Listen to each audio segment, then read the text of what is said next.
Hey guys, welcome back to Horror Movie Rewind. I'm Dustin, and kind of late to the party. Wanting to do some reviews for Dexter Resurrection. I know I'm about 2 months late, I suppose, but yeah, I'm gonna try to catch it up. Hopefully in the next week or so. Now I'm only gonna do like 5 minutes on each episode, so yeah, I'd like to get there sooner than later. But before I do that, I kind of want to do like a briefer of what led to this and really my opinions on things that, built up to this new series. Not going to touch on Original Sin. I haven't finished it yet, honestly, and also I don't think it really has a play in what I'm about to talk about. And I don't know about Resurrection. Maybe there's some things in that show that I didn't see or I missed that come up, and maybe I needed to, but for the sake of this specific video, my prologue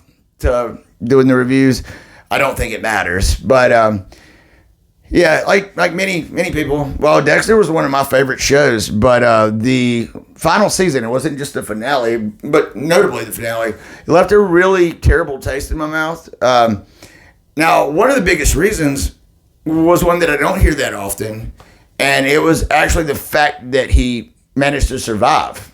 So this guy's capsizes a relatively small boat during a hurricane, and he survives. And now you also have to assume that this is without the help of anyone else, because while he wasn't an absolute wanted man, he was on the radar of authorities. There were suspicions, we know all that. And if nothing else, when the boat capsized, I don't know the amount of casualties during this hurricane, but typically when something like that happens, if nothing else, this person's missing, their name's going to be out, maybe photos. But I think especially because of the suspicions against him, his photo would have been out there. And therefore, if he got assistance from someone, even if they didn't recognize him while they were helping, you would think that later on, got to run into that photograph and then, therefore report that, hey, I actually helped this guy, because we know that didn't happen because he was assumed dead.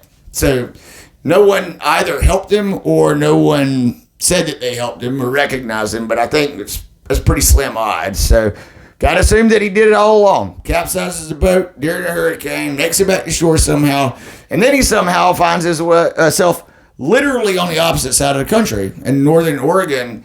And yeah, sure, he probably had to get the fuck out of Dodge, kit prepared somewhere. They might even have mentioned that at some point in time during the series, where I gotta assume he had money, probably false identification, some clothes, the stuff that you would need if you gotta go immediately. But so, still, just really, really long odds. He survives. He makes it to shore, makes it out of Miami, and literally the other side of the country. That bothered me a little bit. I honestly thought, like John Cusack style, he'd been better off dead, because that was like, what the fuck's that happened? But seen crazier things, and it's a TV show. Anyhow, with all that being said, he's in Oregon, and I'm sure there's some kind of irony or intentional or, whatever. But of all things, we do see him now making a living wielding a chainsaw. And I'm assuming everyone's watched Dexter. If you're watching this video, the symbolism and the reason why. That's just kind of silly. I don't know if that was supposed to be some kind of way of he's moving on, forgetting the past, and the hell with the fact that my mom got carved up with a chainsaw in front of me. But anyways, so, and I'm not going to spend a lot of time doing a recap on these, but I'm trying to get you where I'm at and what I had, a little bit of, about with the original series.